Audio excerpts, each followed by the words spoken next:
हम सबसे पहले बाल विकास और अधिगम में पढ़ाए थे आपको कि हम बाल विकास कैसे होता है, शैशवावस्था, बाल्यावस्था, किशोरावस्था, इन सारे अवस्थाओं के बारे में हम लोग अलग अलग डील किए। आज अध्याय 2 है बाल विकास का सिद्धांत। इसमें सबसे पहले हम लोग देखेंगे निरंतरता का सिद्धांत कि निरंतरता का सिद्धांत है क्या। तो पहले सवाल देख लेते हैं ताकि फिर कॉन्सेप्ट में समझ में आएगा। विकास कभी ना समाप्त होने वाली प्रक्रिया है। यह विचार किससे संबंधित है? ए, अंत संबंध का सिद्धांत, बी, निरंतरता का सिद्धांत, 3 में एकीकरण का सिद्धांत, 4 अंत क्रिया का संबंध। अब यहाँ पे देखो, विकास कभी ना समाप्त होने वाली प्रक्रिया ही बताती है निरंतरता के सिद्धांत को, और यही है थियरी कि विकास निरंतर चलने वाली प्रक्रिया है। माँ के गर्भ से ही यह प्रक्रिया प्रारंभ हो जाती है और मृत्यु पर्यंत तक चलती है। माँ के गर्भ से प्रक्रिया मृत्यु पर्यंत तक चलती है, जो कभी खत्म ना होने वाली प्रक्रिया है। इस सिद्धांत को हम कहते हैं निरंतरता का सिद्धांत। तो कभी ना खत्म होने वाली प्रक्रिया को हम क्या बोलते हैं? निरंतरता का सिद्धांत, जो जीवन पर्यंत चलने वाली प्रक्रिया है, निरंतर तरीके से चलती रहेगी। अब इस पे यही सवाल है कि विकास कभी ना समाप्त होने वाली प्रक्रिया मतलब हमेशा चलती ही रहेगी, और ये सिद्धांत कौन सा सिद्धांत है? निरंतरता का सिद्धांत। तो हम लोग एक सिद्धांत सीख गए कि निरंतरता का सिद्धांत ये बताता है कि विकास जो है ये जीवन पर्यंत चलने वाली प्रक्रिया है, और ये अगर जीवन भर चलेगी तो इस सिद्धांत को कहते हैं निरंतरता का सिद्धांत। अब है सेकंड, समान प्रतिमान का सिद्धांत। समान प्रतिमान कि इस सिद्धांत के अनुसार सभी बालकों का विकास समान प्रतिमान का अनुसरण करता है, किंतु उसमें वृद्धि एवं विकास अपनी व्यक्तिगत के अनुसार होता है। अब यहाँ पे यही तो हम लोग पढ़े थे विकास में कि विकास का सिद्धांत के अनुसार सभी बालकों का विकास समान प्रतिमान का अनुसरण करता है, समान क्रम से चलता है। शैशवावस्था, बाल्यावस्था, किशोरावस्था, अलग अलग अवस्थाएं, लेकिन विकास की जो वृद्धि और जो दर है वो व्यक्तिगत विशेषताओं पर निर्भर करती है। किसी की दर ज़्यादा होती है, किसी की दर कम होती है। किसी की व्यक्तिगत विशेषता, कोई लंबा काठी का है, कोई नाटा काठी का है। तो ये क्या हो गया? समान प्रतिमान का सिद्धांत कि जैसा वो होगा वैसा उसका विकास होगा। यानी व्यक्ति का जैसा होगा उसी प्रतिमान के हिसाब से, तो व्यक्तिगत जो विकास है ये व्यक्तिगत अनुसार होगा, यानी कि जैसा उसका रूप ढांचा होगा वैसा ही उसका विकास होगा, और ये है व्यक्तिगत विकास का सिद्धांत। तो पहले निरंतरता पढ़े कि विकास निरंतर चलती रहेगी। व्यक्तिगत विकास, जैसा उसका व्यक्तिगत रूप होगा वैसा ही उसका विकास होगा। हमारा तीसरा, यहाँ से बच्चों को डाउट हुआ था तो यहाँ पे लगा दिए हैं डाउट, तो दोबारा आपको डाउट। तो यहाँ पे है वृद्धि एवं विकास की गति दर एक सी नहीं रहती। वृद्धि हर आदमी में क्या होती है? अलग अलग होगी, और वृद्धि हमेशा नहीं होगी। वृद्धि क्या होगी? एक एज पे जाके रुक जाएगी, लेकिन विकास पूरी लाइफ होगी। विकास की दर एक समान नहीं होगी। विकास की प्रक्रिया जीवन पर्यंत चलती है, ये क्या बताता है? निरंतरता के सिद्धांत को। किंतु इस प्रक्रिया में विकास की गति हमेशा एक जैसी नहीं होती। शैशवावस्था के शुरू के क्षेत्रों में ये थोड़ी सी तेज होती है, किशोरावस्था में ये बहुत तेजी से होती है। तो इसीलिए बच्चा को टीचर रटा देता है कि विकास की जो वृद्धि और गति है वो शैशवावस्था और किशोरावस्था में होती है। लेकिन कल ऑप्शन में शैशवावस्था किशोरावस्था एक साथ था नहीं, था क्या? नहीं था। तो विकास की गति सर्वाधिक तेज गति से किशोरावस्था में होती है। होती तो शैशवावस्था में भी है, होती तो सारे अवस्थाएं में। विकास सारी अवस्था में होती है कि नहीं? एक साल पहले कुछ थे, दूसरे साल पहले कुछ थे, तीसरे साल पहले कुछ थे, लेकिन अवस्थाएं तो बहुत लंबी है ना। 0 से 2, 2 से 6, 6 से 12, 12 से 18, उस बीच में बच्चा क्या रहता है? एक ही समान थोड़ी ना रहता है। वृद्धि भी हुआ, विकास भी हुआ, सब चीज़ हो रहा है। तो यहाँ पे क्या है कि वृद्धि विकास शैशवावस्था में भी थोड़ी तेज होती है, किशोरावस्था में बहुत तेज होती है। तो इस हिसाब से आंसर क्या चला गया? ए, शैशवावस्था एवं किशोरावस्था। लेकिन उस दिन के ऑप्शन में शैशवावस्था किशोरावस्था एक साथ थे ही नहीं, तो हम तो प्रेफरेंस किसको देंगे? किशोरावस्था। तो यहाँ रट के नहीं पढ़ना है, रट के पढ़ोगे तो फिर हम पीडीएफ क्यों बनाएं? तो यहाँ पे ये कह रहा है कि विकास की अवस्थाएं जो दर होती है सबसे तेज गति से किशोरावस्था में होती है। शैशवावस्था में भी विकास की गति ठीक ठाक होती है, लेकिन विकास की गति हर अवस्था में होती है। हर अवस्था में विकास की गति कुछ ना कुछ तो रहती ही है ना। तो अब मान लेते हैं कि कभी दे दिया कि मानव का विकास निम्नलिखित में से किस अवस्थाओं पर निर्भर करता है? सभी अवस्थाओं पर निर्भर करता है। फिर तो आप तो रट्टू मल तोता हो, शैशवा या किशोरा करने लगोगे। विकास हर अवस्था में होती है, 1 साल पहले भी हुई, 2 साल बाद भी हुई, 3 साल बाद भी हुई, 4 साल बाद भी हुई, हर जमाने में होगी। विकास जीवन पर्यंत निरंतर चलने वाली प्रक्रिया है और इसी को हम बोलते हैं निरंतरता का सिद्धांत। तो विकास और वृद्धि सारे स्टेज में होगा, लेकिन सबसे तेज कहाँ होता है? किशोरावस्था और शैशवावस्था।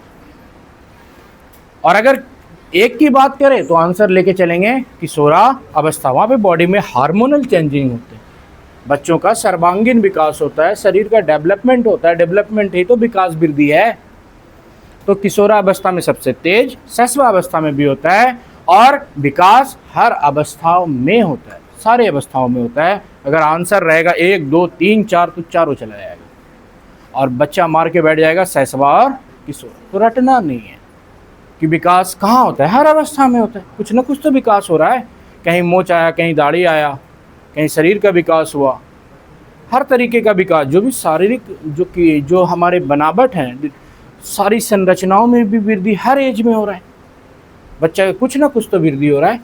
अब यहाँ पे देखो अगला, परस्पर संबंध का सिद्धांत, जो हम आपको पहले बताए थे कि परस्पर संबंध का सिद्धांत क्या कहता है कि अगर बालक का संवेग खराब हो गया तो बालक के शारीरिक विकास पे असर पड़ेगा। अगर बालक का एक क्षेत्र प्रभावित है तो दूसरे क्षेत्र पर उसका असर पड़ेगा। ये रहा सवाल। पहले सवाल देखते हैं, फिर टॉपिक पे चलते हैं। बाल विकास का कौन सा सिद्धांत यह बताता है कि शारीरिक विकास की दृष्टि से पिछड़े बालक संवेगात्मक, सामाजिक एवं बौद्धिक विकास से भी उतने ही पिछड़े रहेंगे? यानी अगर एक बच्चा का दिमाग खराब है तो शरीर पे उसका असर पड़ेगा, कभी हाथ काट लेगा, कभी पैर काट लेगा। एक बच्चे का अगर संवेग खराब है तो बॉडी पर भी असर पड़ेगा, चिड़चिड़ा रहेगा। सामाजिक पर भी असर पड़ेगा, समाज में घुलेगा मिलेगा नहीं। फिर क्या हो जाएगा? शारीरिक बीमार रहने लगेगा, एंजाइटी, माइंड टेंशन।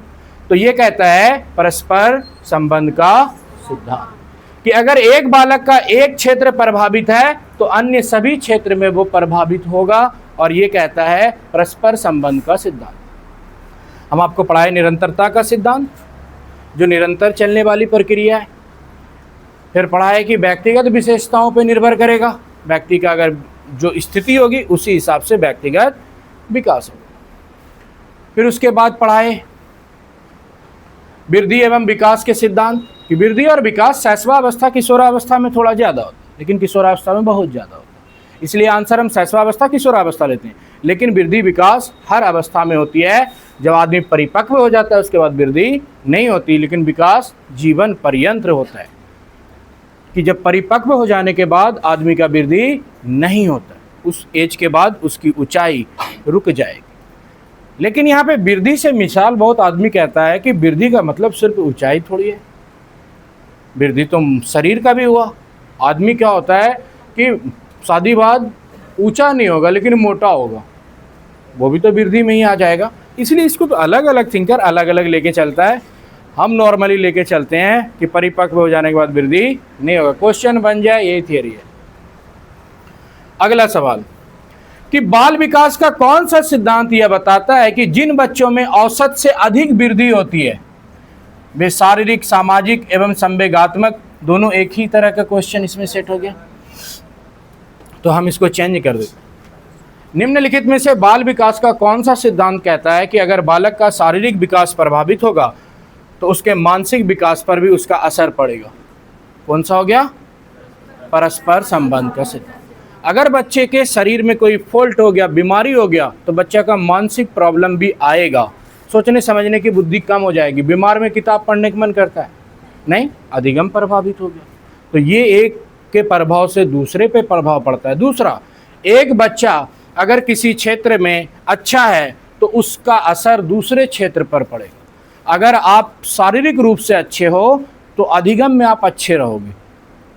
जो बच्चा बीमार रहता है वो पढ़ने में भी क्या होता है, बीमार ही रहेगा।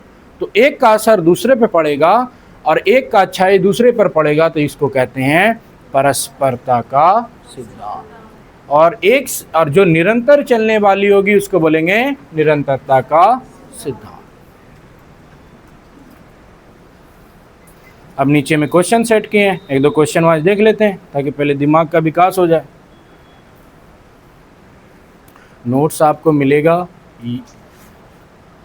आपको ऐसे ही याद हो जाएगा।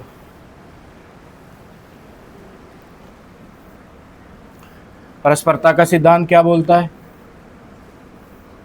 अभी पढ़ा है ना आपको कि परस्परता का सिद्धांत क्या बोलता है। अगर एक क्षेत्र प्रभावित होगा तो दूसरा क्षेत्र अपने आप प्रभावित हो जाएगा।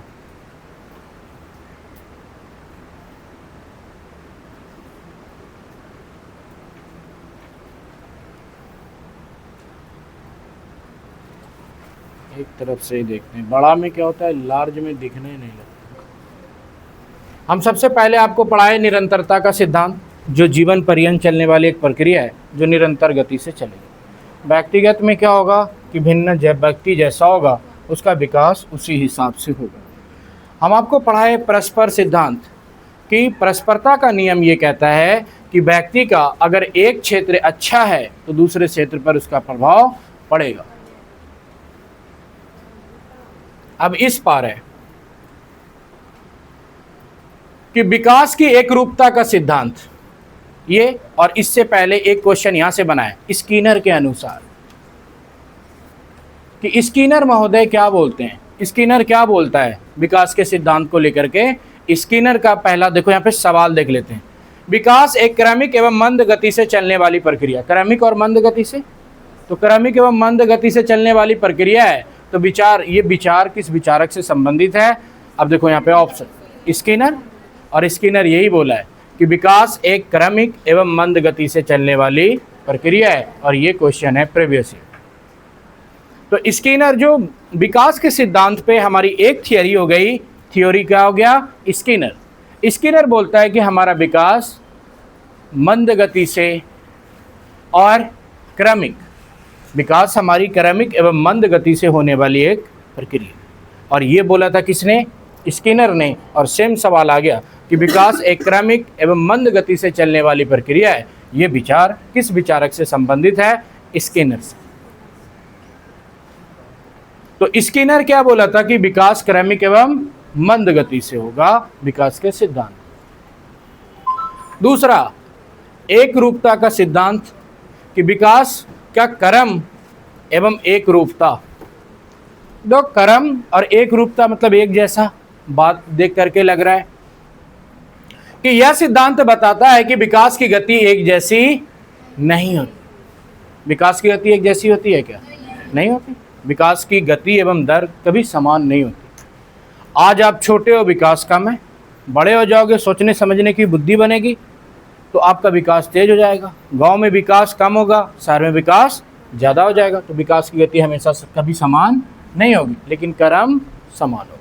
उदाहरण के लिए मनुष्य जाति के सभी बालकों की वृद्धि सिर से शुरू होकर के आगे की ओर बढ़ती है। यानी जो मानव विकास की जो वृद्धि है वो सिर से शुरू होके आगे की ओर बढ़ती है। इसको बोलते हैं एक रूपता, एक जैसा।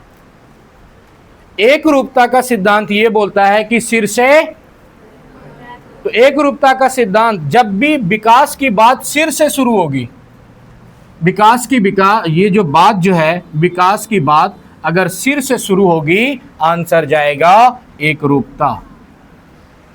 कि सभी जो बालक है उसका जो विकास है वो सिर से शुरू होगी, जाए कहीं भी, शुरू कहां से हुई? सिर से। अब यहां पे है क्वेश्चन कि बाल विकास का निम्नलिखित में से कौन सा सिद्धांत यह बताता है कि लगभग बालकों के गत्यात्मक एवं भाषाई में एक निश्चित प्रतिमान और क्रम दिखाई देते हैं। तो ये तो बेसिक हो गया, प्रतिमान और क्रम पहले से बोल रहा है। तो ये हो गया सिंपल सा सवाल कि जैसे इसमें आ गया प्रतिमान और कर्म दिखाई पड़ता है तो कर्म वाले में चला गया, कि एक व्यक्ति का जो विकास है वो व्यक्तिगत भिन्नता पर निर्भर करता है। ये कौन सा सिद्धांत हो गया? व्यक्तिगत विकास का सिद्धांत। व्यक्तिगत बोला तो व्यक्तिगत में चला गया। यहाँ पे ऑलरेडी ये बोल रहा है क्या? निश्चित प्रतिमान और कर्म दिखाई पड़ता है, तो विकास का क्या बोल रहा है? विकास कर्म की एकरूपता का सिद्धांत। तो ये तो खुद क्वेश्चन में ही कर दिया ना। और अगर यहीं पर निश्चित प्रतिमान ना दे करके दिया रहता कि विकास क्या होता है, सिर से शुरू होता है, अगर सिर से शुरू होने वाला सवाल रहता तो भी आंसर जाता विकास की कर्म और एकरूपता का सिद्धांत। विकास की कर्म एवं एकरूपता, या तो क्वेश्चन में विकास की कर्म एकरूपता ऑलरेडी दिया रहेगा, या तो विकास कहां से शुरू होता है? सिर से शुरू होता है। तो यहां पर दो तरीके का सवाल बनता है। एक है विकास सिर की ओर से शुरू होता है। विकास में जो इसकी बात करते हैं कि विकास केंद्र से शुरू होता है, अभी हम आपको पढ़ाएंगे अधोगामी, शीर्षगामी, कि विकास कहां से शुरू होता है? सिर से पांव की ओर। तो इसको हम लोग विकास की एकरूपता की सिद्धांत को शीर्षगामी भी बोलते हैं। शीर्षगामी, तो शीर्षगामी विकास की एकरूपता का सिद्धांत शीर्षगामी सिद्धांत का ये अनुकरण करती है। विकास की एकरूपता का सिद्धांत ये बताता है कि विकास सर से पैर की तरफ होता है, इसको बोलते हैं शीर्षगामी। और अधोगामी में क्या होता है कि विकास अंदर से बाहर की ओर होता है, शरीर के अंदर से बाहर की ओर, उसको बोलते हैं अधोगामी। तो विकास की एकरूपता का सिद्धांत अनुकरण करता है किसका? शीर्षगामी। और शीर्षगामी क्या बताता है? सिर से पैर की ओर। और ये विकास सब में एक समान होगा, सिर से पांव की ओर, इसलिए ये है एकरूपता का सिद्धांत। तो हम लोग देखें कर्म एकरूपता। कर्म एकरूपता क्या बताता है कि विकास सर से पांव की तरफ होगा, या तो ऑलरेडी ये प्रतिमान ये कर्म क्वेश्चन में दिखाई पड़ रहा है कि बाल विकास का निम्नलिखित में से कौन सा सिद्धांत यह बताता है कि लगभग बालकों के गत्यात्मक कौशल और भाषाई कौशल का निश्चित जो भी होता है विकास, एक निश्चित प्रतिमान और कर्म दिखाई पड़ता है। और कर्म और प्रतिमान अगर दिखाई दिया तो ये चला गया विकास की कर्म एवं एकरूपता का सिद्धांत। अंतर संबंधित का मतलब होता है एक दूसरे से जुड़ा हुआ, और ये परस्परता के नियम की तरफ चला जाता है। अंतर संबंधित परस्परता के साथ जुड़ गया कि अगर एक में प्रॉब्लम दूसरे में प्रॉब्लम, अगर मशीन का बेरिंग खराब तो मशीन खराब। तो अंतर संबंधित मतलब है एक दूसरे से जुड़ा हुआ, और अंतर संबंधित होता है परस्परता से। निरंतरता तो जान ही रहा, निरंतर तरीके से चलेगा। अब इसमें एक एक्स्ट्रा रह गया एकीकरण का सिद्धांत, जो अभी हम आपको पढ़ाएंगे। अब आगे चलते हैं, थोड़ा तेज इसलिए पढ़ा रहे हैं कि कल फिर पढ़ाना पड़ेगा, कुछ भूत नहीं है। विकास सामान्य से विशेष की ओर चलता है, यह भी सिद्धांत है।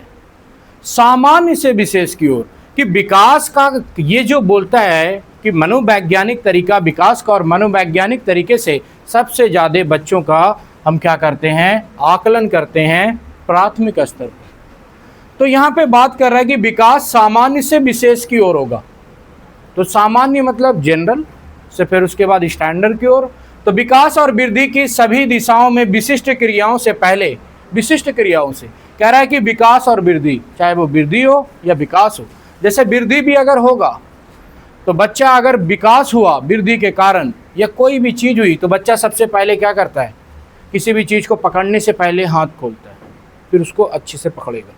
तो ये भी क्या होता है कि विकास कि पहले वो क्या करेगा? एक स्टेप लेगा, फिर पकड़ेगा। ये यहाँ पे है कि विकास और वृद्धि की सभी दिशाओं में विशिष्ट प्रक्रियाओं से पहले सामान्य रूप दिखाई देते हैं। कि अगर किसी को मारने वाले रहोगे तो पहले सीधा खड़े होगे, फिर मुक्का मारोगे। तो पहले आप क्या करोगे? सरल मूड में आओगे, फिर आप क्या होगे? गुस्से के मूड में आओगे। विकास की प्रक्रिया ये बताती है कि कोई भी जो विकास या वृद्धि है वो पहले क्या होगी, सामान्य रूप में आएगी, फिर विशेष फॉर्म में जाएगी। कोई भी आदमी एक दिन में पहलवान होगा क्या? नहीं होगा, वो भी इसी में आएगा, विकास सामान्य से विशेष की ओर। एक बालक क्या किया कि अभी आगे आएगा, दोहरा के पढ़ के समझ के वो क्या किया, अपनी विकास की प्रक्रियाओं को बहुत तेज कर लिया और अब वो पहले के मुकाबले में आज अच्छे तरीके से पढ़ पाता है। तो ये विकास के कौन से स्तर हैं? विशिष्ट स्तर। फिर बच्चा ये भी नहीं समझ पाता है, गलत कर देता है। एक बच्चा खूब मेहनत से पढ़ाई किया और आज वो एक स्तर को प्राप्त कर लिया, इस स्तर को क्या कहेंगे? विशिष्ट स्तर। पहले बच्चा क्या था? लीला पौधा था, लेकिन वो पढ़ के समझ के मेहनत करके आज एक स्तर प्राप्त कर लिया, वो स्तर क्या कहलाएगा? विशिष्ट स्तर। और ये कहाँ से आया? यहीं से आया। यहाँ पे एक सवाल है, यहाँ देखो, विकास डैश डैश से डैश डैश की ओर बढ़ता है। अब विकास, बात क्या विकास, तो डैश डैश से डैश डैश की ओर बढ़ता है। यहाँ पे 4 ऑप्शन जैसे आए तो इसी ऑप्शन से काम चलाना है ना। तो इसको जैसे हम लोग देखें, जटिल से कठिन, शायद ये सामान्य से विशिष्टता वाले सिद्धांत पर क्वेश्चन बनाया गया। तो अब देखेंगे विशिष्ट से सामान्य जाएगा क्या? उल्टा। कठिन से कठिन, जटिल खुदे जटिल है, कठिन दोनों नहीं हुआ। अब यहाँ पे है साधारण से आसान, तो साधारण से भारी होता, आसान से भारी होता तो कुछ समझ आता, ये दोनों तो एक ही जैसा हो गया। तो सामान्य से विशिष्ट। और ये जो क्वेश्चन बना है ये किस पर बना है? सामान्य से विशेष वाले सिद्धांत पर। यहाँ कुछ चीजें हम ऑलरेडी सेट किए हुए कि सरल से कठिन, मूर्त से अमूर्त, सामान्य से विशिष्ट, ये सारे क्या है कि विकास का ये जो क्रम है ये वाले में आता है, जिसको हम बोलते हैं सामान्य से विशेष। कि कोई बच्चा एकाएक महान नहीं बनेगा, और अगर मेहनत करके, प्रयास करके, सीख करके अगर एक बच्चा अपने एक स्तर को प्राप्त करता है तो उस स्तर को कहते हैं विशिष्ट स्तर। और ये किस गुण के कारण हुआ? कि वो बच्चा क्या किया? विकास के सामान्य से विशेष की ओर, प्रक्रिया की ओर अनुकरण किया, और आज वो क्या हो गया? विशिष्ट स्थान तक पहुंच गया। ये सारे जो विकास के जो बात हैं ये सब कॉमन सेंस बेस्ड है। कि कुछ हो गया जैसे परस्परता का सिद्धांत, याद नहीं रहेगा तो गलत हो जाएगा। फिर हो गया क्या? एकीकरण का सिद्धांत, याद नहीं रहेगा तो गलत हो जाएगा। निरंतरता सबको याद रहता है कि विकास जीवन पर्यंत चलती है, चल रहा है, निरंतरता का। व्यक्तिगत विशेषता वो भी सबको याद रहता है, ये भी सबको याद रहता है। कुछ इसमें जो है सिद्धांत वो याद नहीं रहते, जैसे ये सवाल व्यक्तिगत अंतर का सिद्धांत। व्यक्तिगत अंतर यानी व्यक्ति की खुद की अंतर। व्यक्तिगत अंतर क्या होगा? किसी की क्षमता, किसी की कम क्षमता। कोई बढ़िया क्रिकेटर, कोई थर्डमैन में रहने वाला क्रिकेटर, लेकिन दोनों व्यक्ति है, दोनों दोस्त, दोनों साथ खेलने गया। एक को शॉर्ट पे रखते हो, एक को स्लिप में रखते हो, तो व्यक्तिगत विशेषताओं के कारण ना कौन कहाँ पे अच्छा प्रदर्शन करेगा। और ये जो बाल मनोविज्ञान है ये किस लिए एक शिक्षक को जानना चाहिए? ताकि बच्चे के प्रदर्शन का आकलन कर सके, उसके हिसाब से वो रणनीति बनाएगा। क्योंकि अगर बच्चा फेल हुआ तो शिक्षक की रणनीति फेल हुई, ना कि बच्चा फेल हुआ। क्योंकि पढ़ाया किसने? मास्टर ने। फिर भी बच्चा पास नहीं हुआ तो फेल हुआ कौन? बच्चा की मास्टर? मास्टर। तो व्यक्तिगत अंतर का सिद्धांत क्या कहता है कि प्रत्येक बालक की विकास दर गति व्यक्तिगत विकास दर के कारण अलग अलग होती है। तो किसी व्यक्ति की जो विकास की दर एवं गति जो होती है वो व्यक्तिगत विशेषताओं के कारण होती है। कोई बच्चा अगर लंबा काठी का है तो तेज बढ़ेगा, दूसरा बच्चा क्या होगा? थोड़ा धीरे बढ़ेगा। ये विशेषताएं देखने को मिलती है व्यक्तिगत विशेषताओं के कारण। कोई अगर गोरा है तो उसका निखार जल्दी आ जाएगा, कोई अगर काला है तो उसको निखार लेट से आएगा। जैसे जैसे परिपक्व हो जाएगा, जैसे जैसे आदमी परिपक्व होने लगता है सुंदर दिखने लगता है, क्योंकि ब्यूटी जो होता है उसका भी विकास धीरे धीरे होता है, धीरे धीरे धीरे धीरे। जो बच्चा आपके गांव में रह रहा है अभी 6 से 12 वाले एज में, वो अभी शहर जाएगा 12 से 14 में, 2-2.5 साल रह के आएगा, देखना क्या हो गया। बाल भी स्टाइल, कपड़ा भी स्टाइल, चिन्ह नहीं पाओगे। अलग सारे के तो अलग सा धरान कर लेता है, वो बाह्य गुण के कारक हैं कि जो व्यक्तिगत गुण है बाह्य गुण से भी प्रभावित होते हैं। चोरवा की तरह बाल कटा लिए, तो ये बाह्य गुण हो गया ना। अब देखो व्यक्तिगत गुण हुआ क्या, व्यक्तिगत गुण है आपका ब्यूटी, निखार, आपका साइज, आपकी हाइट, लेकिन बाह्य गुण क्या है, चोर की तरह बाल कटा लिए। अब क्या हो गया, लफंगा की तरह पैंट शर्ट पहने हुए हो, तो ये क्या करता है, आपकी व्यक्तिगत विशेषताओं को प्रभावित करता है, ढकने का प्रयास करता है। तो डिपेंड करता है कि आप क्वेश्चन किस आधार पे देख रहे हो। वहाँ पे प्रश्न देखो, बाल विकास का निम्नलिखित में से कौन सा सिद्धांत यह बताता है कि बालकों का विकास उनकी व्यक्तिगत, जैसे व्यक्तिगत आ गया, आंसर क्या जाएगा, किस पर चला जाएगा। अभी हम देखें कि एकरूपता क्रम का सिद्धांत दिया रहेगा तो एकरूपता क्रम जाएगा, या तो विकास सिर से शुरू होगा। अब व्यक्तिगत भिन्नताओं का सिद्धांत में क्या होगा, विकास क्या होगा, व्यक्तिगत रूप से प्रभावित होगा। तो व्यक्तिगत और अंतर का सिद्धांत।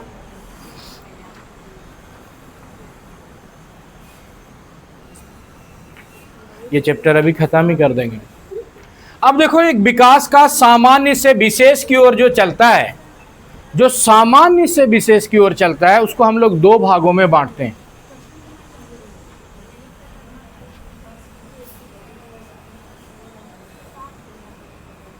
विकास की दिशा का सिद्धांत, कि ये जो विकास की दिशा का सिद्धांत है, जो विकास आसानी से चल रहा है, सामान्य से चल रहा है, और जो सामान्य से विशेष की ओर चलता है, इसको बोलते हैं, अभी दिखाए हम आपको, इसको हम बोलते हैं समीप। अभी आगे क्वेश्चन आएगा, समीप दूरस्थ विकास का सिद्धांत, कि विकास सामान्य से विशेष की ओर चलता है, तो इस सिद्धांत को हम लोग बोलते हैं समीप दूरस्थ विकास का सिद्धांत।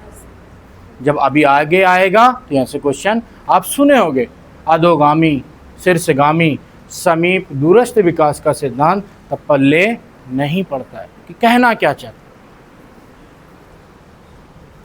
विकास की दिशा का सिद्धांत, विकास की दिशा का सिद्धांत भी इसी सिद्धांत में, वो क्या होता है, सिर से पादभिमुख दिशा का सिद्धांत। ये कभी सुने हो कि विकास कहाँ होता है, सिर से पांव की तरफ। देखो, विकास की दिशा का सिद्धांत कहता है कि विकास सिर से शुरू होता है, विकास सिर से शुरू होता है, फिर हाथों की गति का नियंत्रण करना सीखता है, फिर टांगों को और खड़ा होना और चलना सीखता है। यह है विकास के क्रम का, कि विकास कैसे कैसे बालक में हुआ। पहले विकास किसका हुआ, सर का, फिर हाथ की गति का, फिर टांगों का, फिर खड़ा होना एवं चलना सीखता है। तो विकास का प्रारंभ कहाँ से होता है, सर से, और इसी को बोलते हैं सिर से गामी, सिर से होता है। और ये विकास की दिशा के सिद्धांत में हम लोग देखेंगे कि अगर सिर पदाभिमुख दिशा का सिद्धांत बताता है कि विकास सिर से पैर की ओर होता है, इसको बोलते हैं सिर पदाभिमुख सिद्धांत। विकास सिर से पैर की ओर हुआ। अगला होता है निकट दूर क्रम सिद्धांत। निकट दूर क्रम सिद्धांत कहते हैं कि केंद्र से शुरू होके बाहर। अब विकास केंद्र से शुरू होके बाहर की ओर आता है, इसी सिद्धांत को कहते हैं निकट दूर क्रम सिद्धांत। कि विकास क्या होता है, केंद्र से बाहर की ओर हुआ, इसको क्या बोलेंगे, निकट दूर क्रम सिद्धांत। विकास सर से पैर की तरफ हुआ, उसको क्या बोलेंगे, सिर से गामी। और अगर अंदर से बाहर की ओर, केंद्र से बाहर की ओर हुआ, उसको क्या बोलेंगे, निकट दूर क्रम का सिद्धांत। अगर केंद्र से शुरू होकर बाहर की ओर हुआ, केंद्र है तो निकट दूर क्रम सिद्धांत, और अगर अंदर है तो अधोगामी। अभी थोड़ा देर पहले बोले कि विकास अंदर से बाहर की ओर होगा, अधोगामी का सिद्धांत। विकास केंद्र से बाहर की ओर होगा, तब निकट दूर क्रम सिद्धांत। दो सिद्धांत में, यही दोनों में डाउट है कि विकास अंदर से बाहर की ओर होगा, अधोगामी। विकास सिर से पैर की ओर होगा, सिर से गामी। और इसी सिर से गामी को ही बोलते हैं सिर से पदाभिमुख दिशा का सिद्धांत। जब क्वेश्चन बनता है कि विकास सर से पैर की ओर होता है, वहां पे सिर पादभिमुख सिद्धांत भी आंसर जाता है और सिर से गामी भी जाता है, क्योंकि सिर से गामी भी ये बताता है विकास कहाँ होता है, सिर से पैर की तरफ। और इसी को हम लोग बोलते हैं सिर से पदाभिमुख सिद्धांत। अगर केंद्र लगा, आंसर चला गया निकट दूर, और अगर अंदर लग गया अधोगामी। और इसको बोलते हैं शीर्षगामी, इसको बोलते हैं निकट दूर क्रम का सिद्धांत। और इसी में केंद्र के जगह अंदर लग गया तो आंसर क्या जाएगा? अधोगामी। शीर्ष पदाभिमुख सिद्धांत को शीर्षाभिमुख सिद्धांत भी कहते हैं। सिर से पैर की ओर, इसीलिए शीर्ष पदाभिमुख सिद्धांत, यानी सिर और पैर, पहले सिर बाद में पैर। अगर विकास अंदर से बाहर की ओर होगा क्या बोलेंगे? अधोगामी। विकास केंद्र से बाहर की ओर होगा निकट दूर क्रम सिद्धांत। विकास एक क्रम में होगा, कौन सा सिद्धांत बताता है? निरंतरता का सिद्धांत। एक क्षेत्र विकास का प्रभावित है, दूसरे पे प्रभाव पड़ेगा, कौन बताता है? परस्परता का सिद्धांत। व्यक्तिगत विशेषताओं से प्रभावित हुआ तो क्या कहलाएगा? व्यक्तिगत सिद्धांत। अब यहां पे है नोट, क्वेश्चन। नोट में देखो, सर से पैर की ओर विकास शीर्षगामी एवं शरीर के मध्य से बाहर की ओर अधोगामी, लेकिन केंद्र से बाहर की ओर निकट दूर क्रम सिद्धांत। केंद्र से बाहर निकट दूर क्रम, शरीर से बाहर मतलब अंदर से बाहर अधोगामी, सिर से पैर की ओर शीर्षगामी, और इसी को बोलते हैं शीर्ष पदाभिमुख सिद्धांत। और ये रहा यहाँ पे सवाल। विकास का शीर्ष पदाभिमुख दिशा सिद्धांत व्याख्या करता है कि विकास इस प्रकार से आगे बढ़ता है। सीटेट 2019। भिन्न से एकीकृत कार्यों की ओर, ए उठाओ उसको, यहां देख, यहां देख। भिन्न से एकीकृत कार्यों की ओर 1, 2 सर से पैर की ओर, 3 ग्रामीण से शहर की ओर, 4 सामान्य से विशिष्ट की ओर, 5 स्थूल से सूक्ष्म की ओर। आंसर क्या जाएगा? 2 नंबर। कितना आसान है कि सर से पैर की ओर, क्योंकि यहाँ पे क्या दिया हुआ है? शीर्ष पदाभिमुख। अब यहाँ पे देखो सवाल। विकास का डैश डैश सिद्धांत बताता है कि गामक कौशल का विकास शरीर के मध्य से आरंभ होकर शरीर से जो सिरों की ओर बढ़ता है, सिरों मतलब बाहर की ओर, ऊपरी सिरों की ओर बढ़ता है, तो मध्य या अंदर से, तो आंसर क्या चला गया? अधोगामी। अब देखो ऑप्शन, अधोगामी, घुमावदार, शीर्षगामी, तो शीर्षगामी।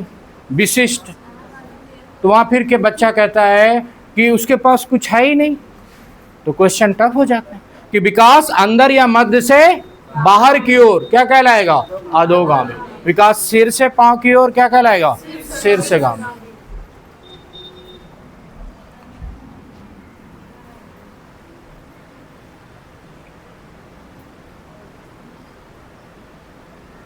अब यहां पे देखो,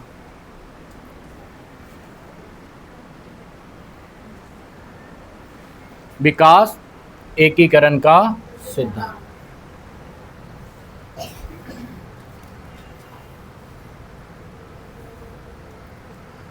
कि इसके अनुसार बालक पहले संपूर्ण अंग को, फिर अंग के भागों को चलाना सीखता है और इसके बाद वह उन भागों में एकीकरण सीखता है। अर्थात बालक इस सिद्धांत के अनुसार सामान्य से विशेष की ओर बढ़ता हुआ जाता है, यानी एकीकरण। एकीकरण मतलब है समेटना। जैसे आपके पास पहले एक खिलौना था, आज आप समेट समेट के 500 खिलौना बना दिए, स्टोर, तो इसको बोलते हैं एकीकरण। जैसे सुने हो इटली का एकीकरण, रूस का एकीकरण, मैट्रिक में पढ़े हो, तो ये एकीकरण मतलब समेटना। तो यहाँ पे यही है कि आप जो तरीका सीखे सबसे पहले, कि एकीकरण के सिद्धांत में बालक सबसे पहले अंगों को और फिर अंग के भागों को चलाना सीखता है, यानी बच्चा जिसमें अपने हाथ से नियंत्रण करना सीखता है एकीकरण में। लेकिन विकास सर से शुरू होता है, वो विकास का सिद्धांत है, ये एकीकरण का सिद्धांत है। एकीकरण बालक क्या करता है? खुद करता है। लेकिन विकास कौन करता है? प्रकृति और व्यक्तिगत विशेषता। आंतरिक एवं बाह्य कारक होते हैं बच्चों के विकास के लिए। आंतरिक कारक है आनुवांशिकी, माँ बाप के गुण है। बाह्य कारक है परिवेश, क्या आप नशा करने लग गए, विकास पे प्रभाव पड़ा कि नहीं पड़ा। लेकिन यहाँ पे एकीकरण ये बोलता है कि जो आपके पास नॉलेज है ना, उसको यूज कर करके आप आगे बढ़े सामान्य से विशेष की ओर, और धीरे धीरे क्या किए, अपने मनोवैज्ञानिक चेतना यानी जो बुद्धि है उसमें स्टोर बढ़ाते गए। उदाहरण के लिए एक बालक पहले पूरे हाथ को, तो एकीकरण के सिद्धांत में बालक सबसे पहले क्या करता है, हाथ पर कंट्रोल करना सीखता है, एकीकरण। अब है एकीकरण में बच्चा मार देता है सर पे कंट्रोल, क्या कि वो जाना कि विकास कहाँ से शुरू होता है, सर से, विकास सर से शुरू होता है, लेकिन बच्चा का कंट्रोलिंग पावर कहाँ से आता है, हाथ से। देखोगे जब बच्चा बोलने नहीं जान रहा है पर नछोड़ने जान रहा है, सबसे पहले बच्चा क्या करता है, हाथ मोड़ना सीखता है, अब फिर पकड़ना सीखता है। तो बच्चे का जो एकीकरण होता है, बच्चा जो अपने व्यक्तिगत रूप से जो चीजें अपने अंदर समेटता है, वो है हाथ पर नियंत्रण। न छोड़ने लगेगा, पकड़ने लगेगा, कपड़ा पकड़ लेगा, बाल खींच के रखेगा, छोड़ाने में फिर आप भी चिल्लाओ, बच्चा भी चिल्ला रहा है, बोलने वो कुछ नहीं जानता है, तो वो क्या करता है, हाथ के कंट्रोलिंग को सीखता है। एकीकरण बालक में एकीकरण के सिद्धांत ये बताता है, व्यक्तिगत तौर पर बच्चा सबसे पहले अगर किसी चीज को एकीकृत करता है तो वो है हाथ पर नियंत्रण, खोलना, मोड़ना, पकड़ना।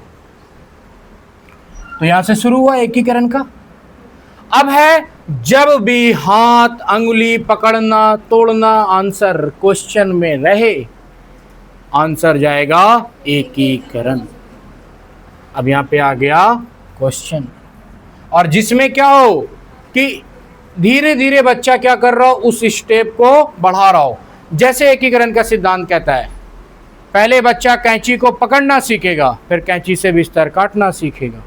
एक बार बच्चा को कैंची दे दिए और बता दूं इसको ऐसे करते हैं, आप घर का देखना, चार्जर काट देगा, बोर्ड काट देगा, कभी कभार तो करंट भी लगा लेगा, डायरेक्ट काट दिया कोई तार, तो वो क्या करता है, पकड़ना सीखेगा तो अब काटना सीखेगा। ये होता है एकीकरण, यानी वो चाहता है कि ज़्यादा से ज़्यादा नॉलेज कैसे आ जाए। रेडियो दोगे, सुनते सुनते उसको सुनने में दिलचस्पी नहीं, बोल कहाँ से रहा है, तुरंत गायब रेडियो। ये कौन सा सिद्धांत हो गया, एकीकरण का सिद्धांत। यानी कि एकीकरण कहीं ना कहीं खोजी प्रवृत्ति को दिखाता है। बच्चा क्या करता है, ज्ञान को एक साथ समेटने की कोशिश करने लगता है।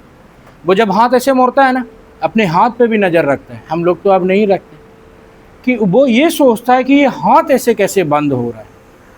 ये भी तो कुदरत का करिश्मा है, कभी सोच के देखो ऐसे, दिमाग कहाँ, यहाँ, हाथ कहाँ, यहाँ। अब देखो, एक उंगली मोड़ना है, दो उंगली मोड़ना है, तीन उंगली मोड़ना है, इतना कंट्रोलिंग।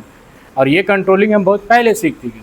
कोई व्यक्ति अगर स्पेस में जाता है तो उसकी प्रभावित होती है एकीकरण का सिद्धांत, भूल जाता है चलो, क्योंकि हम लोग प्रैक्टिस में हैं। आज कोई एक बच्चा सालों पहले अगर किसी प्रवृत्ति को कर चुका है तो वो आज भी कर पाएगा। ये सिद्धांत किसको दिखाता है, एकीकरण के सिद्धांत को। 100 साल बाद भी आपको साइकिल देगा ना, पैडल उससे मारो अगर चलाने जानते हो, क्योंकि आपके मनोवैज्ञानिक बुद्धि में इस बुद्धि को डाला एकीकरण ने, एक तरीके से समेट करके। और कोई आदमी अगर डायरेक्ट सीखेगा तो एकीकरण उससे प्रभावित हो जाएगा। और इसीलिए कहता है एकीकरण क्या होता है, धीरे धीरे सामान्य से विशेष की ओर होता है, ताकि जो समेटा गया ज्ञान हो वो सही तरीके से। तो एकीकरण भी क्या होता है, सामान्य से विशेष की ओर होना चाहिए। इन्हें कि एक बैग है, तुम वही सीख लिए जो काम का था, तो भी आपकी बुद्धि क्या होगी, प्रभावित हो जाएगी। तो यहाँ देखो सवाल कि बाल विकास का कौन सा सिद्धांत यह बताता है कि एक बालक पहले पूरे हाथ को, फिर उंगलियों को, फिर हाथ और उंगलियों को एक साथ चलाना सीखता है। एकीकरण का सिद्धांत। परस्परता जाएगा क्या, नहीं। परस्परता तो ये बोलता है एक गया तो दूसरा जाएगा, एक सही है तो दूसरा सही होगा, ये तो गया नहीं। सामाजिक अधिगम का सिद्धांत, समाज सिखाता है, ये तो कोई बात ही नहीं है। समाज सिखाएगा क्या कि उंगली मोड़ो, उंगली तो आप अपने, कोई बोला है उंगली मोड़ के पकड़ो, आपको खुद समझ में आ रहा है कि बैग पकड़ो, माँ बाप बोलता है अच्छे से पकड़ो। तो यहाँ पे क्या होता है, ये व्यक्तिगत विशेषता। अब है निरंतरता का सिद्धांत। बहुत आदमी ये मार देता है कि विकास पहले क्या हुआ, फिर हुआ, फिर हुआ, यानी निरंतर हो रहा है, इसीलिए आंसर मार देता है लोग 4। निरंतरता के सिद्धांत में तब जाएगा जब खुद बोलेगा विकास निरंतर चल रही है, विकास चलती ही जा रही है, निरंतरता दिखे ऐसी बात हो तब जाएगा निरंतर। और यहाँ विकास क्या हो रहा है, बच्चा एकीकृत कर रहा है, पहले कुछ किया फिर कुछ किया फिर कुछ किया, तो यहाँ पे एकीकरण कर रहा है ना। एकीकरण मतलब होता है धीरे धीरे बेहतर करना और अर्जित करना कुछ ना कुछ। ये हो रहा है कि विकास का कौन सा सिद्धांत ये बताता है, एक बालक पहले पूरे हाथ को, फिर उंगलियों को, और फिर उसको क्या किया, चलाना सीखा, तो धीरे धीरे एकीकरण कर रहा है ना। इसीलिए इसका आंसर चला गया एकीकरण का सिद्धांत। अब यहां एक क्वेश्चन कि बाल विकास का निम्नलिखित में से कौन सा सिद्धांत यह बताता है कि बालक सबसे पहले अपने सिर और भुजाओं की गति पर नियंत्रण करना सीखता है और उसके बाद फिर अपने पैरों को। अब यहां पे क्या जाएगा,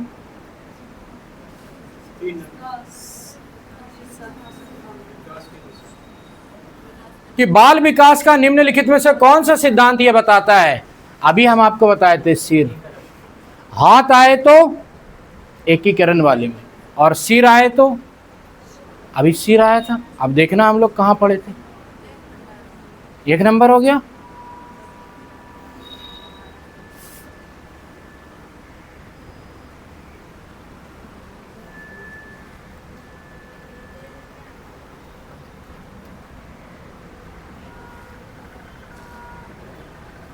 यहां देखो विकास की दिशा का सिद्धांत, विकास सर से पैर की ओर होता है। देखो इसके अनुसार बालक सबसे पहले अपने सिर, हाथों की गति पर नियंत्रण करना सीखता है, यानी कि विकास की दिशा का सिद्धांत कहता है कि विकास का दिशा कहां से शुरू होता है, सिर, हाथों, फिर आगे। एकीकरण का सिद्धांत पहले एक ही चीज के बारे में बात करेगा, हाथ के बारे में बात करेगा, किसी भी चीज के बारे में ना एक ही चीज कहेगा, सर पहले घुमाने, फिर सर हिलाने, फिर सर उठाने, फिर सर बैठाने, खाली सर सर करेगा, तब एकीकरण। अब खाली हाथ हो तो खाली हाथ हाथ बोल रहा है, जैसे हाथ से पकड़ने, हाथ से मोड़ने, हाथ से काटने, अगर खाली हाथ हाथ की बात हो रही है तो एकीकरण। और अगर वहां दर बदल गया कि पहले सर को हिलाने फिर हाथ, तो वहां पे क्या चला जाएगा, विकास की दिशा का सिद्धांत। थोड़ा टफ लग रहा है क्या? विकास की दिशा क्या होगा, बॉडी का पार्ट बदल जाएगा। एकीकरण पार्ट ही एक होगा, तरीका अलग अलग होगा, उसको बोलेंगे एकीकरण। कि मतलब पहले बच्चा हाथ खोला, फिर अब देखो कितना बेहतर हो गया, अंगुली मोड़ने लगा, तो हाथ खोलने से ज्यादा ये भारी काम हुआ कि नहीं, एकीकरण बढ़ा। अब पकड़ना, मोड़ने से ज्यादा पकड़ना भारी काम हुआ कि नहीं, तो ये क्या हो गया, बात खाली हाथ की हो और आदमी क्या हो, विकास कर रहा हो, तो उसको बोलते हैं एकीकरण। बात खाली सिर की हो और बच्चा विकास कर रहा हो तो भी एकीकरण। बात खाली मुंह की हो और बच्चा अगर विकास कर रहा हो तो भी एकीकरण। ये नहीं कि खाली हाथ, जिसमें चीज वस्तु सेम हो और उसका वृद्धि ढेर हो रहा हो, हर स्टेज पर हो रहा हो, तो उसको बोलते हैं एकीकरण। समझ आया क्या बोले हम, कि पहले क्या किया, एक बच्चा दिमाग से सोचना, फिर बातों को सुनना, फिर उस बात का जवाब देना सीखा, एकीकरण का सिद्धांत। सारा खेला बुद्धि पे हुआ ना, तो इसलिए ये भी एकीकरण है, जिसमें बच्चे का दर क्या हो गया, बढ़ गया। और जिसमें विकास के क्षेत्र अलग हो गए, वो है विकास की दिशा का सिद्धांत। एक दिशा में जा रहा है विकास, ऐसे ही होता है, पहले सर, फिर हाथ, फिर धीरे धीरे आगे।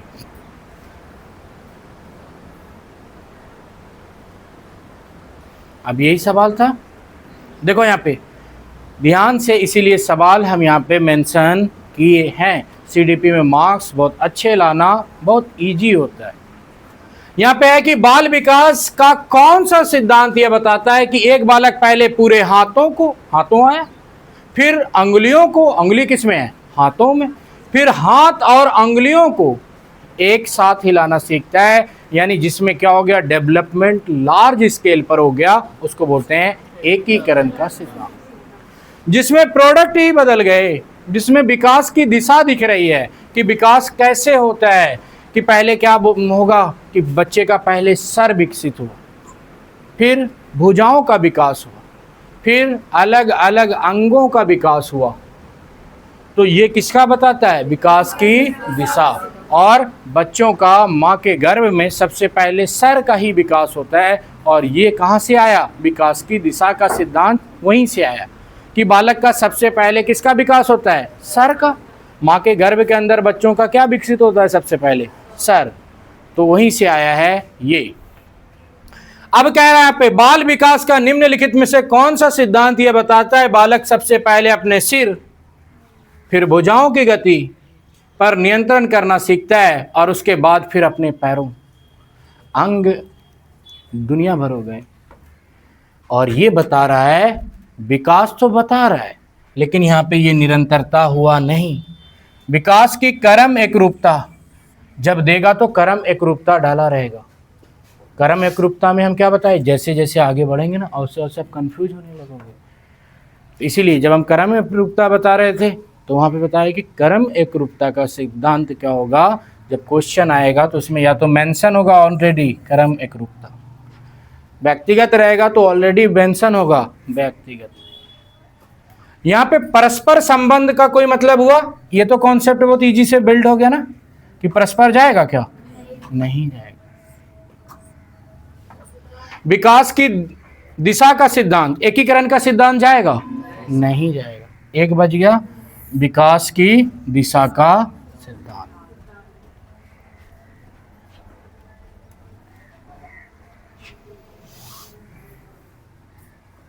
देखो यहाँ पे 2 पॉइंट है, हमारा आज का चैप्टर हो गया समाप्त। विकास का सिद्धांत देखो, आंशिक पूर्ण बलन का सिद्धांत कभी सुने? इस पे क्वेश्चन भी बनता है। आंशिक पूर्ण बलन का सिद्धांत, किसी अनुक्रिया को बार बार दोहरा करके उस क्रियाओं को हम प्रभावी बनाते हैं तो उसको बोलते हैं आंशिक पूर्ण बलन। आंशिक पूर्ण बलन अब दिया रहेगा कि कोई बच्चा किसी क्रिया को बार बार दोहराता है और उसमें दक्षता प्राप्त करता है, निम्नलिखित में से किस सिद्धांत से संबंधित है? आंशिक पूर्ण बलन के सिद्धांत से। बार बार दोहराना करना सीखना जिससे अपनी ज्ञान और बुद्धि में डाल सके, इसको बोलते हैं आंशिक पूर्ण बलन का सिद्धांत। आंशिक पूर्ण बलन सतत पूर्ण बलन की अपेक्षा अधिक प्रभावित होती है। आंशिक पूर्ण बलन मतलब कहता है, पूर्ण बलन का मतलब होता है याद। पूर्ण बलन तो यहां आंशिक मतलब कम कम दोहराना, जैसे 1 महीना में 1 बार दोहराए, 2 महीना में 1 बार दोहराए, रोज दोहराओगे ना उससे अच्छा है। सतत पूर्ण बलन यानी रोज रोज दोहराने से अच्छा है बीच बीच में दोहराओ। ये कौन बताता है? आंशिक पूर्ण बलन का सिद्धांत। कि तुम रोज रोज सोचते हो कि भूलिए जाएंगे और रोज अगर किसी चीज को दोहरा रहे हो ना तो उससे अच्छा है बीच बीच में दोहराओ। ये बताता है आंशिक पूर्ण बलन का सिद्धांत। 2 दिन बाद रिवीजन करो, 3 दिन बाद रिवीजन करो, रोज रिवीजन करोगे ना तो उससे आपकी क्या होगी? व्यक्तिगत जो क्षमताएं हैं, आंतरिक गुण है, उस पर शक होने लगेगा। आपको लगेगा हमको तो याद ही नहीं रहता है भाई, रोज रिवीजन मारना पड़ता है। क्रिकेट खेलते रहोगे, चलो चलो मेरा टाइम हुआ, भागो, जा रहे हैं, क्या करना है? याद करना है। आपका क्या होगा? इससे मानसिक मनोवैज्ञानिक चिंतन पर असर पड़ने लगेगा। आप ये सोचते हो ना हम भूल जाएंगे, तो आपको बीमारी हो गई ऐसा सोचने की। तो आप अपने आप को स्ट्रांग रखो कि 10 दिन 5 दिन में रिवीजन करेंगे और ये रिवीजन ठोस होता है। तब आप कुछ चीज़ें भूलते हो और उसके बाद जब दोहराते हो तो माइंड पे असर पड़ता है। और इसीलिए कहता है कि आंशिक पूर्ण बलन सतत पूर्ण बलन की अपेक्षा क्या होती है? बेहतर होती है। बच्चा नहीं समझ पाता। आंशिक मतलब थोड़ा सा पूर्ण बलन यानी थोड़ा थोड़ा सा दोहराना। ये क्या होता है? एक साथ दोहराने से बेहतर होता है। और आंशिक पूर्ण बलन का सिद्धांत में ये बात हो गई। या सतत पूर्ण बलन किसी में भी होगी तो किसी अनुक्रिया को बार बार दोहराना क्या हो जाएगा? पूर्ण बलन के सिद्धांत में जाएगा। पूर्ण बलन के सिद्धांत में जाएगा। अब आंशिक में भी जाएगा, सतत में भी जाएगा। आंशिक में होगा क्या? बीच बीच में दोहराना, और सतत में लगातार दोहराना। सतत होने वाली प्रक्रिया का मतलब क्या है? लगातार। यही है आंशिक पूर्ण बलन का सिद्धांत। बार बार दोहराना शब्द जहां आया, पहले तो ये निगेटिव है, वेदन अभ्यास दोहराना, रट्टा लगाना। लेकिन अगर ये आया कि दोहरा दोहरा के बच्चा रट रहा है तो दोहराने से भी विकास की गति तेज हो जाती है। और ये कौन सा सिद्धांत है? पूर्ण बलन का सिद्धांत। कम कम दोहराओ आंशिक पूर्ण बलन, रोज दोहराओ सतत पूर्ण बलन। अब यहाँ पे देखो एक विकास यहाँ भी है कि विकास लंबवत सीधा ना होकर वर्तुलाकार होता है। और इसके ये जो थियरी जो दिया था जॉन डोनाल्ड नील मिलर, एक बार नया है लेकिन ये क्या है? भेदन अभ्यास रट्टन पद्धति है। तो ये क्या होता है कि इस पे क्वेश्चन बनने के चांसेस है। विकास लंबवत सीधा ना होकर वर्तुलाकार होता है। अब इसमें क्या होता है कि विकास लंबवत एवं सीधा ना वर्तुलाकार होता है। ये थियरी बताता है कि पहले आगे बढ़ो फिर पीछे हटो। कि कोई बच्चा किसी कार्य में क्षमता दिखा के आगे बढ़ता है फिर पीछे हटता है। निम्नलिखित में से ये विकास की कौन सा सिद्धांत है? इसमें चला जाएगा। कोई काम में बच्चा आगे बढ़ा ना फिर पीछे हट जाता है। तो ये सिद्धांत क्या दिखाता है? विकास लंबवत सीधा ना होकर वर्तुलाकार होता है। इस पे इस तरीके का सवाल, अगर बच्चा आगे बढ़ गया किसी काम में, जो दिखा दिया, बाद में पीछे हट गया, तो ऐसा किस सिद्धांत के कारण हुआ? विकास लंबवत सीधा ना होकर पीछे भी हटता है। तो जिसमें तेज होके एक बैग कम हो गया तो ये चला गया इसमें, आगे बढ़ के पीछे हो गया तो ये किस में चला गया? इसमें। ये तो आपको हम एक बार पढ़ा दिए। अब क्या करोगे? आप इस चीज़ को 2 बार 4 बार 5 बार देखोगे तो ये सिद्धांत मैक्सिमम 8 से 10 हैं, जो आपको कोई दिक्कत नहीं होने वाला। अब यहाँ पे देखो ये एक बात लिखी गई है, बाल विकास को प्रभावित करने वाले कारक।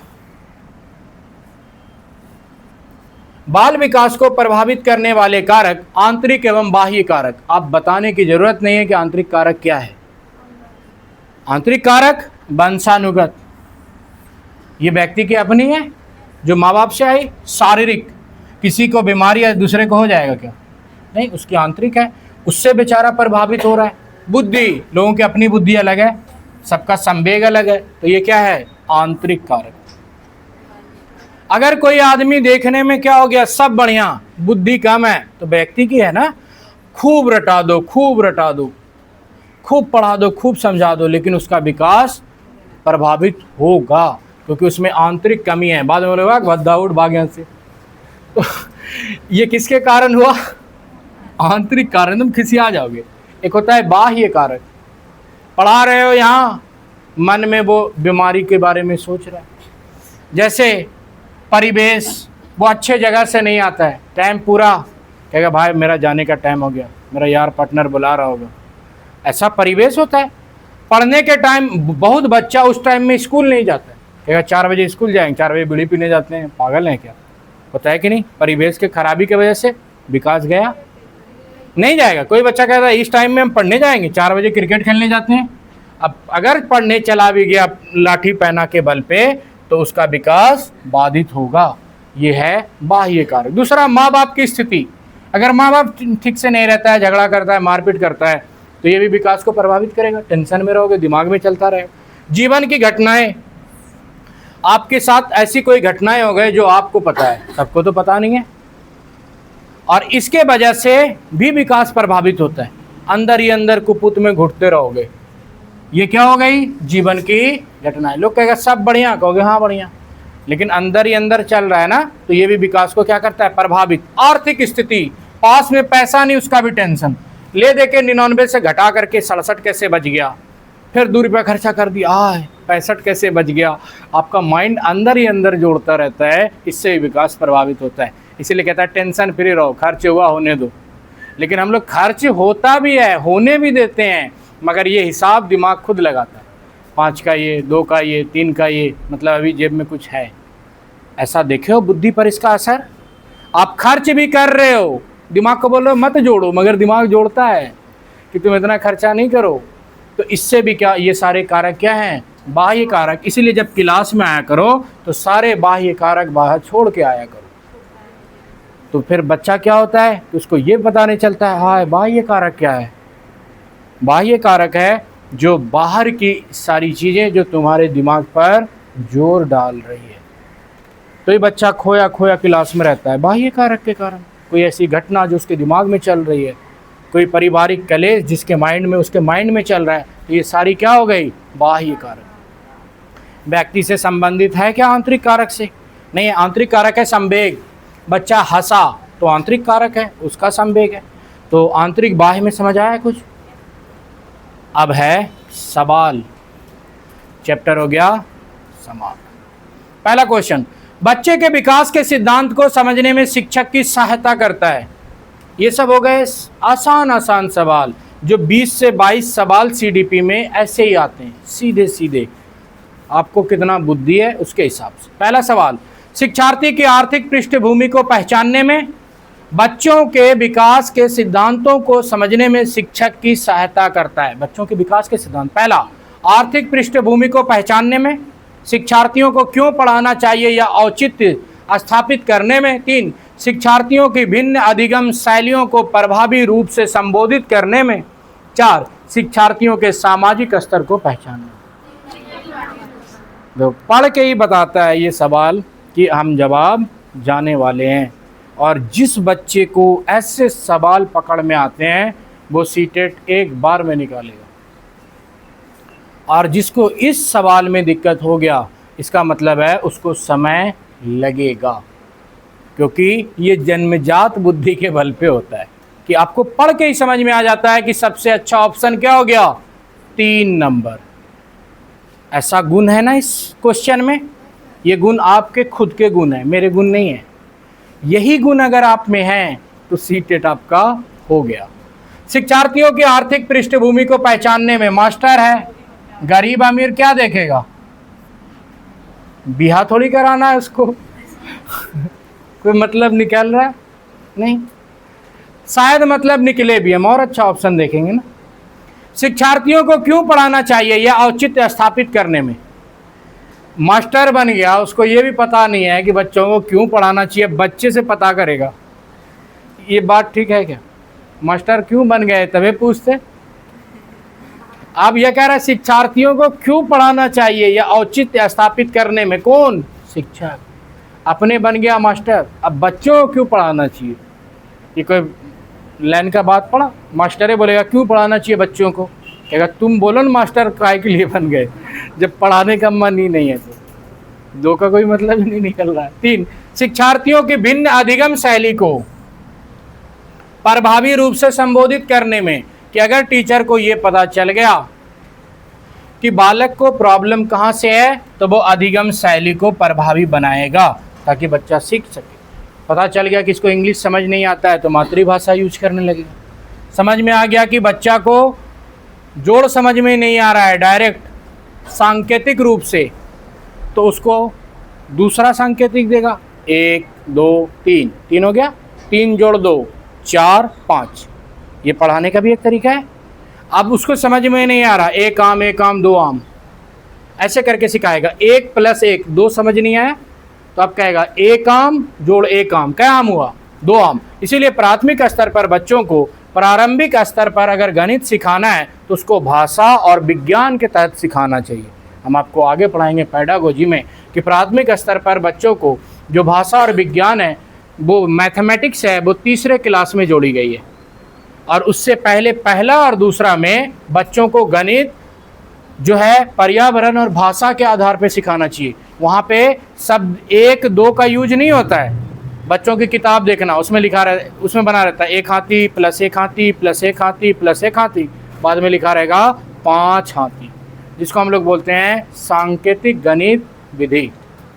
छोटे बच्चों की किताब देखना, 30 बत्तख रहेगी, बगल में लिखा रहेगा 30 बत्तख, 1 बत्तख 2 बत्तख 3 बत्तख, उसको हो जाए सांकेतिक गणित।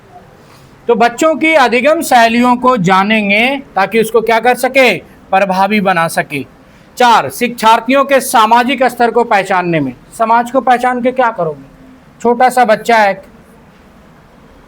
और बच्चा को जो होता है कि उसी समय आत्मज्ञान की कमी होती है, आत्म संरक्षण की भी कमी होती है। बड़ा जब बच्चा हो जाता है ना, अगर पैंट में थोड़ा सा गर्दा भी लगा है तो पैंट नहीं पहनेगा। छोटे बच्चे को है क्या, वो तो फटा हुई पहन के चला जाता है। तो यहाँ पे बच्चों का स्तर, आप बच्चों को देख के उसके समाज का स्तर नहीं लगा सकते। कि जैसे आदमी जाहिल लोग बोल देता है दूर इतना इल्लत रहता है छड़वा, इसका परिवार ही ऐसा है।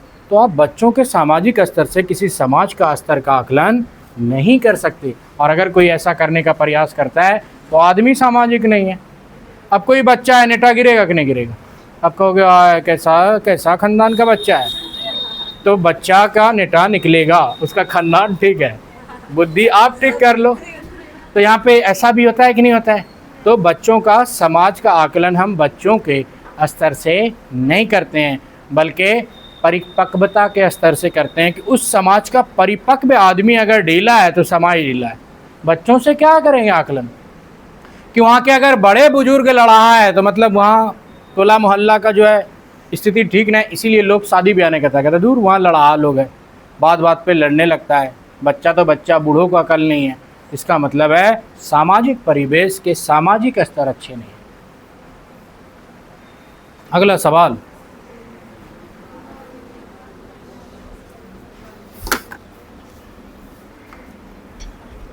बाल मनोविज्ञान का अध्ययन निम्नलिखित में से किसके लिए सर्वाधिक आवश्यक है? सीटेट दिसंबर 2023 कि बाल मनोविज्ञान का अध्ययन किसके लिए? बाल मनोवैज्ञानिक सबसे अच्छा कहाँ? प्राथमिक शिक्षण के लिए।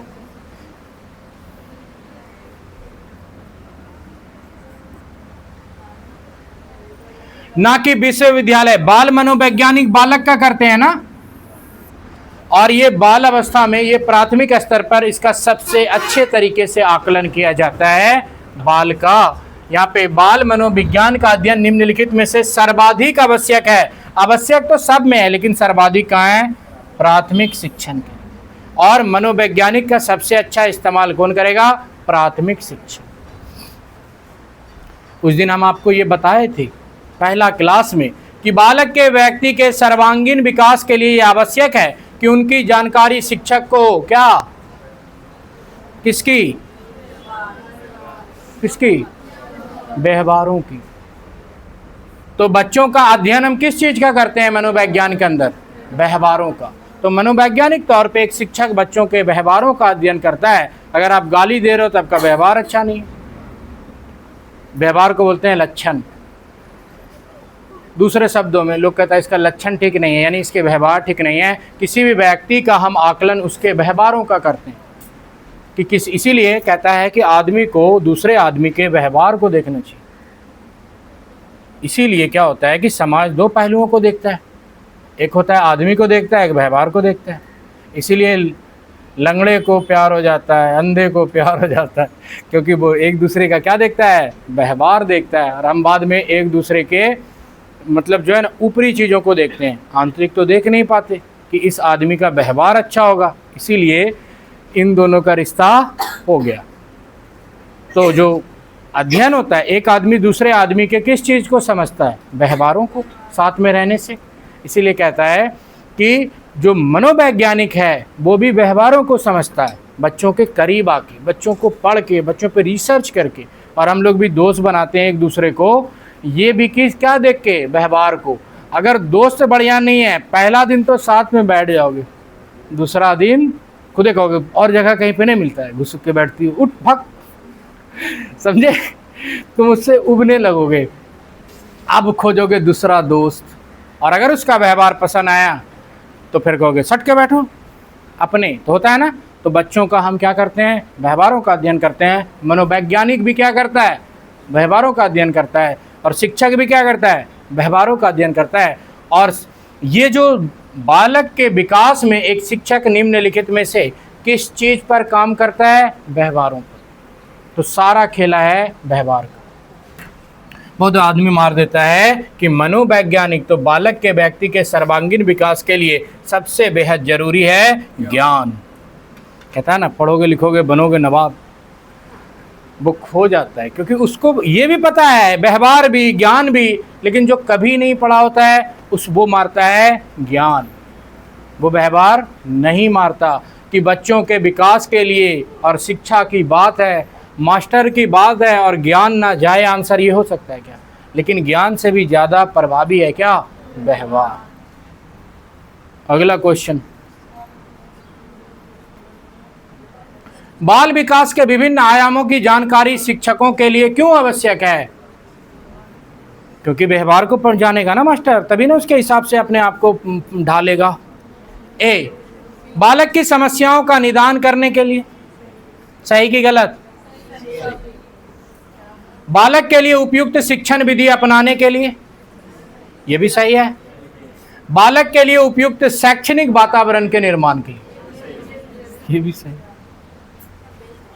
हम आपको पढ़ा चुके हैं, अब बारी है आपकी कि आप खुद को कितना तराशते हो। अगला क्वेश्चन 2023, निम्नलिखित में से कौन बालक के विकास को प्रभावित करने वाला आंतरिक कारक है? पढ़ाए हैं। अब देखो क्या जाएगा, सभी जाएगा ना। तो अब लगता होगा कितना आसान है। क्या बोल दिया? आंतरिक। ये लो कि बुद्धि व्यक्ति की आंतरिक है, शारीरिक कारक सबका अपना अपना है, आनुवांशिक गुण सब में अपना अपना गया है। तो ये सारे क्या हो गए? आंतरिक कारक। अगला सवाल,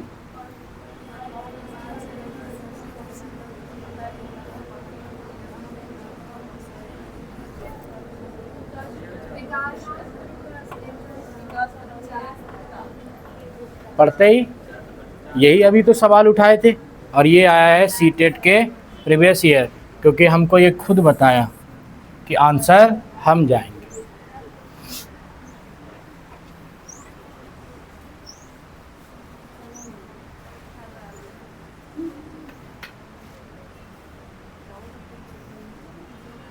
यहाँ सीटेट सितंबर 2015। निम्नलिखित में से कौन सा बाल विकास का एक सिद्धांत नहीं है? ए, विकास के सभी क्षेत्र महत्वपूर्ण है। बी, सभी विकास परिपक्वन तथा अनुभव की अंत क्रिया का परिणाम होते हैं। सी, सभी विकास तथा अधिगम एक समान गति से आगे बढ़ते हैं। सभी विकास एक क्रम का पालन करते हैं। आंसर क्या जाएगा? 3 नंबर, 3 ही जाएगा। कोई ऐसा बालक जो 3 के पक्ष में ना हो, या कोई बालिका जिसको लग रहा हो 3 ना जाए। अब 1 होगा। हाँ चलो, कुछ तो मिला। और कोई जो अपना राय रखना चाह रहा हो? सब तो पढ़ लिए ना अपने अपने राय, सब 3 के साथ ही हो। अब 1 के साथ 1 है तो उससे भी जान लेते हैं। अभी हो गई मायूस कि गड़बड़ा गया, तो बताना पड़ेगा कि मतलब आपको क्यों लगा ए। देखो, बाल विकास के सिद्धांत नहीं है, ए का तो कोई मतलब ही नहीं निकल रहा। तो बाल विकास के सभी क्षेत्र महत्वपूर्ण है तो सिद्धांत नहीं है, कोई लॉजिक है दोनों में? कह रहा है कि बाल विकास का एक सिद्धांत नहीं है। बाल विकास के बहुत सारे सिद्धांत हम आपको पढ़ाए हैं, लेकिन उस सिद्धांत से अपना नॉलेज जो हम गेन किए उसके आधार पे देखेंगे। सभी विकास परिपक्वन अनुभव की अंत क्रिया का परिणाम है।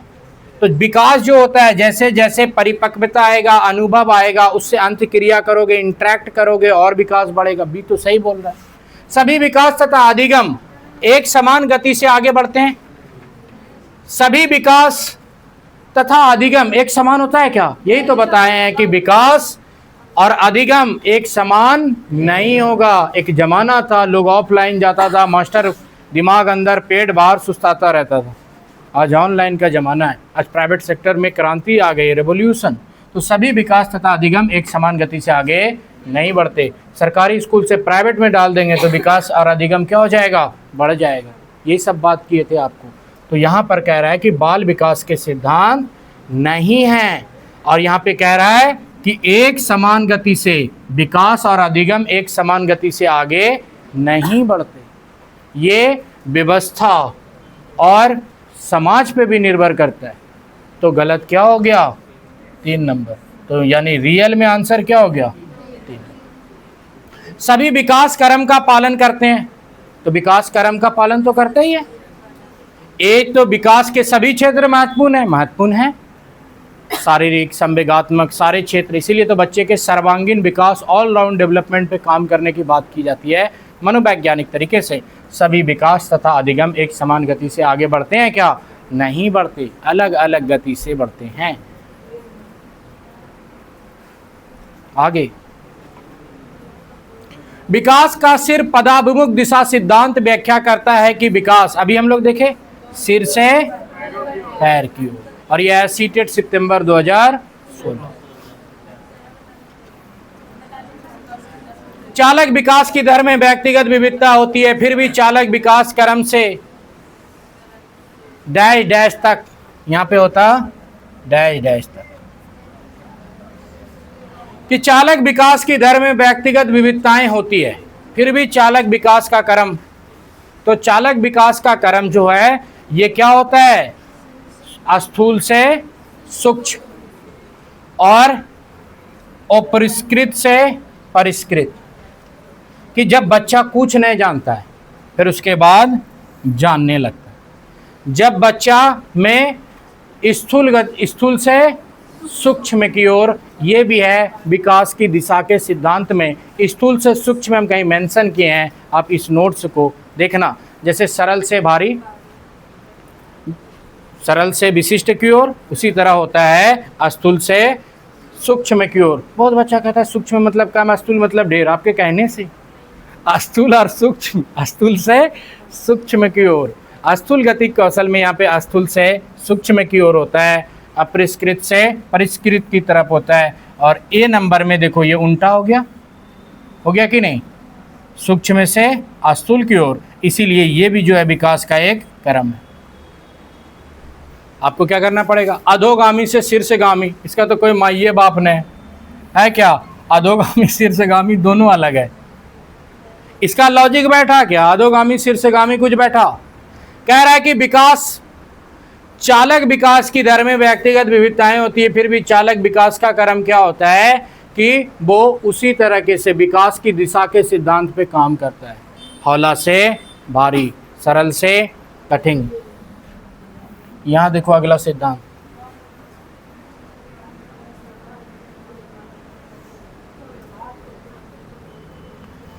बाल विकास का कौन सा सिद्धांत यह बताता है कि बालक हाथों, फिर हाथ की उंगलियों, फिर हाथों, यानी एक ही वस्तु, एक ही पार्ट, एकीकरण।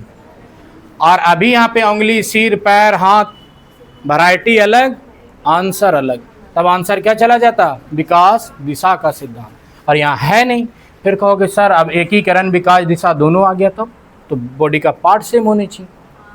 यहाँ पे हाथ हाथ हाथ कह रहा है तो एकीकरण, पहले मोड़ना, पकड़ना, अब फिर तोड़ना सीख गया, हाथ का ही गुण हुआ। निरंतरता जाएगा नहीं, अभी हम बात किए हैं सेम चीज़। अब यहाँ देखो क्वेश्चन, बाल विकास का निम्नलिखित में से कौन सा सिद्धांत यह बताता है कि बालक सबसे पहले अपने सिर, फिर भुजा, फिर पार्ट बदल गया? आंसर एकीकरण जाएगा क्या? नहीं गया। परस्पर एक दूसरे से संबंधित, यहाँ पे तो कोई बात ही नहीं, परस्परता ही होता है, एक खराब दूसरा खराब, एक सही दूसरा सही। विकास क्रम की एकरूपता का सिद्धांत, आंसर क्या जाएगा? विकास की दिशा का सिद्धांत, कि विकास सर से शुरू होता है, यही विकास की दिशा है। ये भी हो गया है, उससे ही उठाए हैं। विकास का सिर पदाभिमुख सिद्धांत, फिर देखो फिर आ गया,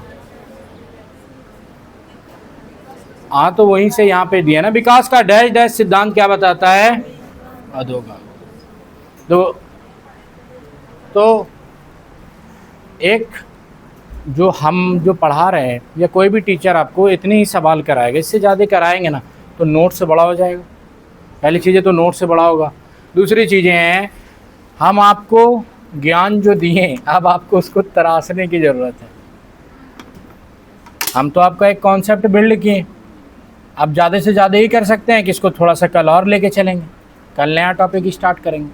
आज हमारा टॉपिक 2 हो गया समाप्त। बाल विकास, अधिगम और बाल विकास।